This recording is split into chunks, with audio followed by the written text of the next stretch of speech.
মৰিয়নিত ঐতিহাসিক আদিবাসী শান্তি চুক্তি দিৱস পালন। আজি ঐতিহাসিক আদিবাসী শান্তি চুক্তি দিৱস। তৃতীয় বাৰ্ষিক আদিবাসী শান্তি চুক্তি দিৱসত মৰিয়নি মহাদেৱ আগৰৱালা ক্ৰীড়াক্ষেত্ৰত এক উদুলি মুদুলি পৰিৱেশ। পতাকা উত্তোলন ৬২গৰাকী শ্বহীদৰ স্মৰণ কৰাৰ পিছত মৰিয়নি নগৰত এক বিশাল আদিবাসী লোকসকলৰ সাংস্কৃতিক শোভাযাত্ৰা উলিওৱা হয়।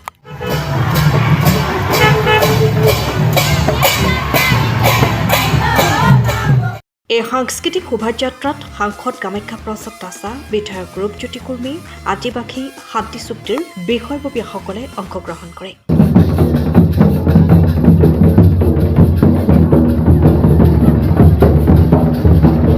কেন্দ্ৰ চৰকাৰ মাননীয় প্ৰধানমন্ত্ৰী নৰেন্দ্ৰ মোদী ডাঙৰীয়াৰ আহ্বান আৰু গৃহমন্ত্ৰী অমিত শ্বাহ ডাঙৰীয়াৰ উদ্যোগত মুখ্যমন্ত্ৰী হিমন্ত বিশ্ব শৰ্মা ডাঙৰীয়াৰ সক্ৰিয় ব্যৱস্থাত শান্তি চুক্তি হৈছে। ৫টাকৈ আদিবাসী সংগঠনে যি আন্দোলন সশস্ত্ৰ আন্দোলন কৰিছে তেওঁলোকে অস্ত্ৰ পৰিত্যাগ কৰিছে আৰু আপোনালোকে দেখিছে দুৰ্গা হাজৰা ডাঙৰীয়া মোৰ হোটেললৈ ঘূৰি আহিছে। বহু তেওঁৰ লগতে বহু হাজাৰজন ডেকা ল'ৰাই অস্ত্ৰ ত্যাগ কৰিছে আৰু চুক্তিত যিখিনি উল্লেখ কৰিছে তেখেতসকলক ইতিমধ্যে আদিবাসী ডেভেলপমেণ্ট কাউন্সিলত জনাইছে। ইতিমধ্যে চৰকাৰে কেন্দ্ৰ চৰকাৰে ৫০০ কোটি আৰু ৰাজ্য চৰকাৰে ৫০০ কোটি টকা দিছে। তেখেতসকলৰ চুক্তি যিটো চুক্তি আদিবাসী চুক্তি আছে তাৰ সকলোৱে অংশীদাৰ। ইয়াত সমৰ্থন কৰা নকৰা প্ৰশ্ন নুঠে। চৰকাৰে যেতিয়া কেন্দ্ৰ চৰকাৰে এটা চুক্তি কৰিছে প্ৰতিটো দফা কাৰ্যকৰী হ'ব। তেখেতসকলে যি সংগঠনসমূহে যি ডিমাণ্ড কৰিছে সেইটো আচলতে জনসাধাৰণৰ ডিমাণ্ড, তেখেতসকলৰ ডিমাণ্ড নহয়। জনসাধাৰণে যিটো বিচাৰিছিলে তেখেতসকলে সেই ডিমাণ্ডটো উত্থাপন কৰিছিলে আৰু তাৰ মানুহৰ আৰ্থ সামাজিক উন্নয়ন আৰু ৰাজনৈতিক অধিকাৰ সম্পৰ্কেও তেখেতসকলে সচেতন হৈ আছে। আমি ভাবোঁ এই চুক্তিখনে জনগোষ্ঠীটোৰ বিভিন্ন জাতি গোষ্ঠীৰ যিটো দাবী আছে দাবীটোক মান্যতা প্ৰদান কৰিছে আৰু মান্যতা দিয়াৰ পিছত তাক আখৰে আখৰে পালন কৰাৰ যিটো প্ৰতিশ্ৰুতি দিছে সেই প্ৰতিশ্ৰুতি গৃহমন্ত্ৰী ডাঙৰীয়াও নিজেও চাইছে, প্ৰধানমন্ত্ৰী ডাঙৰীয়াটো আছে তাত সক্ৰিয়ভাৱে নৰেন্দ্ৰ মোদী ডাঙৰীয়াই বিচাৰিছে। তেওঁৰ ফলতেই আজি উত্তৰ পূৰ্বাঞ্চলত আপুনি দেখিছে উগ্ৰপন্থী নাইকিয়া হৈছে। মুখ্যমন্ত্ৰী হিমন্ত বিশ্ব শৰ্মা ডাঙৰীয়াও তেওঁলোকৰ লগত সম্পৰ্ক ৰাখি গতিকে সম্পৰ্ক ৰখাই নহয় এইটো কাৰ্যকৰী কৰিবৰ কাৰণে ব্যৱস্থা হৈছে। ইয়াত কোনো ধৰণৰ ডাউট থাকিব নালাগে আৰু ডাউট থাকিলে আদিবাসী কাউন্সিলৰ এই দুৰ্গা হাজৰা ডাঙৰীয়া, অসীম হাজৰা ডাঙৰীয়াকে ধৰি তেখেতসকলে তাৰ চিন্তা চৰ্চা কৰিছে। মই ভাবোঁ যে এই নিপীড়িত মানুহখিনিৰ উন্নয়নৰ কাৰণে যিখিনি কথা কৈছে সেইখিনি হাতে কামে কৰিবৰ কাৰণে আজি যি চিন্তা কৰিলে চিন্তাটো বাস্তৱত পৰিণত হ'ব। মই এইটো দৃঢ়। মই খুবেই আনন্দিত আৰু মই আদিবাসী উন্নয়ন পৰিষদক আমি বিশেষকৈ দুৰ্গা হাজৰা ডাঙৰীয়া তেখেতৰ সমূহ বিষয়ববীয়াসকলক ধন্যবাদ জনাম। ২০২২ চনৰ ১৫ ছেপ্টেম্বৰ আজি এই দিনটোতে ঐতিহাসিক দিনটোতে আদিবাসী শান্তি চুক্তি দিৱস হৈছিল আৰু ২৩ চন ২৪ চন অসমৰ বিভিন্ন প্ৰান্তত অনুষ্ঠিত হ'ল। দ্বিতীয়বাৰৰ এই অনুষ্ঠানটি আমি জোৱাৰবাসী ৰাইজ, মৰিয়নিবাসী ৰাইজ সবাইকমান আমাক অনুষ্ঠিত কৰিবলৈ সুযোগ দিলে আমি ধন্যবাদ জনাইছোঁ। এই মুহূৰ্ততে মোৰ মনত পৰিছে সৰুকালৰ পৰা গুলি ফুটা বোম ফুটাই অসমখনত দেখিছিলোঁ। আলফা শান্তি চুক্তি হ'ল, ডিমাচা শান্তি চুক্তি, কাৰ্বি শান্তি চুক্তি, ইয়াৰ লগতে আদিবাসী শান্তি চুক্তি। আজি শান্তি চুক্তি হোৱাৰ পিছত অসমখনত শান্তি এটা পৰিৱেশ এটা ঘূৰি আহিল। আজি এই আদৰণীয় পদক্ষেপ মাননীয় মুখ্যমন্ত্ৰী ডক্টৰ হিমন্ত বিশ্ব শৰ্মা ডাঙৰীয়াক এই চিগতে ধন্যবাদ জনাম। গৃহ মন্ত্ৰী কেন্দ্ৰ অমিত শ্বাহ ডাঙৰীয়া আৰু মাননীয় প্ৰধানমন্ত্ৰী মহোদয়ক ধন্যবাদ জনাম। মোৰ দৃঢ় বিশ্বাস আজি মাননীয় মহামহিম ৰাষ্ট্ৰপতি দ্ৰৌপদী মুৰ্মুক যেনেকুৱাকৈ মাননীয় দেশৰ প্ৰধানমন্ত্ৰী নৰেন্দ্ৰ মোদী ডাঙৰীয়াৰ নেতৃত্বাধীন NDA তৰফৰ পৰা প্ৰক্ষেপ কৰি আজি ভাৰতৰ উচ্চতম শীৰ্ষতম যি আজি পদবী অৰ্থাৎ দেশৰ ৰাষ্ট্ৰপতি পদবীত আজি অধিষ্ঠ কৰিছে আদিবাসী লোকসকলৰ এগৰাকী প্ৰতিনিধি হিচাপে পোনপ্ৰথমবাৰৰ বাবে আজি ভাৰতৰ স্বাধীনতা হোৱা ৮০ বছৰৰ এই সময়কণত দেখা পাইছোঁ আদিবাসীসকল বহুত পিছুৱাই কোনো ৰাজনৈতিক দলৰ চৰকাৰে মৰ্মবেদনা বুজিব চেষ্টা নকৰিলে। কেতিয়াও দুৰ্গা হাজৰা দলৰ লোকসকলক মাতি আনি পেলাই কি অসুবিধা, কি আপোনালোকৰ সমস্যা, এবাৰ চুক্তি এটা কৰোচোন আহক, আমি আগবাঢ়োচোন আহক, গণতান্ত্ৰিক প্ৰক্ৰিয়াই এই কথাবোৰ চিন্তা নকৰিলে। আজি ভাৰতীয় জনতা পাৰ্টী চৰকাৰ কেন্দ্ৰ ৰাজ্যই যি উদ্যোগ ল'লে এইটো এটা আদৰণীয় পদক্ষেপ। মোৰ দৃঢ় বিশ্বাস ভৱিষ্যতৰ দিনত এটা নতুন মাইলৰ খুঁটা ৰূপে এই আদিবাসী শান্তি চুক্তিয়ে প্ৰেৰণ কৰিব। আজি তৃতীয় আদিবাসী শান্তি চুক্তি দিৱস হয়। এই আদিবাসী যিটো একত, এই একতখিনি আমি সুদীৰ্ঘ ৩০ বছৰ দিন অস্ত্ৰ সংগ্ৰাম কৰি এই একতটো পাইছোঁ।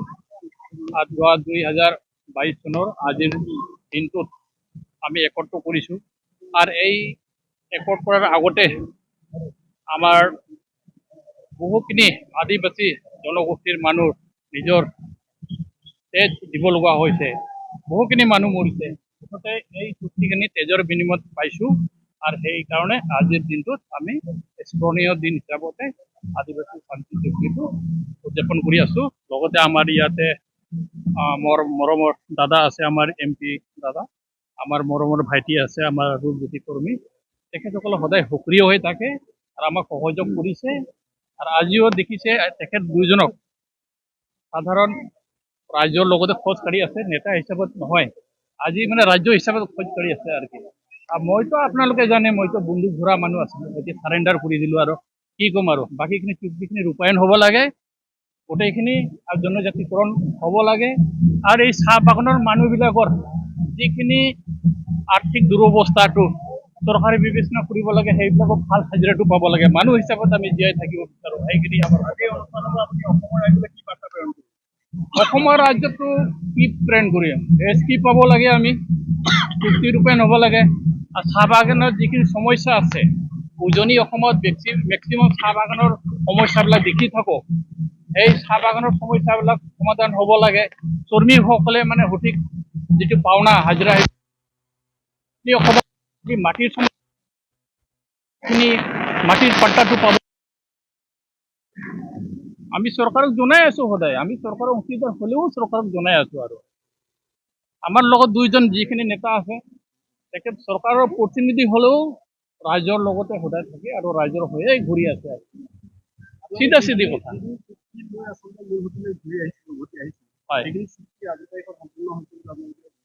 নাই গোটেইখিনি সম্পূৰ্ণ হোৱা নাই সেইটো সময় লাগিব আমিও চৰকাৰ দিল্লী চৰকাৰ অসম চৰকাৰ প্ৰেছাৰ দি আছোঁ লাগাতাৰ প্ৰেছাৰ দি আছোঁ চুক্তি গোটেইখিনি ৰূপায়ণ নোহোৱালৈকে আমি প্ৰেছাৰ দি থাকিম এইটো লিখাই আছে তাতে প্ৰত্যেক 6 মাহৰ অন্তৰে অন্তৰে আমাৰ ৰিভিউ মিটিং হয় আমি উত্থাপন কৰি আছোঁ আৰু মৰিয়নিৰ পৰা সপোন Rahman Saikia report time of চাওঁ আপুনি ঘৰখনত জাপানী চৌকাত দৰ্জা খিৰিকী গ্ৰিল গেট আদি লগাব বিচাৰে নেকি যিবোৰ দীৰ্ঘদিন অটুট থাকিব তেন্তে পলম নকৰিব আমাৰ বিপণীলৈ আহক যোৰহাটৰ একমাত্ৰ আমাৰ বিপণীত এনে উন্নত সামগ্ৰী উপলব্ধ এই মেচিনটোৱে বেণ্ড কৰা হয় দৰ্জা চৌকাত আৰু উইণ্ডো বনোৱা হয় বাকি আমাৰ গেনব্লাইজৰ হয় এইবিলাক আমাৰ ঠিকনা শ্ৰীৰাম এলুমিনিয়াম চেণ্টাৰ DCB তিনিআলি তৰাজান যোৰহাট 785006 যোগাযোগৰ নম্বৰ 8638967754 অথবা 9401552548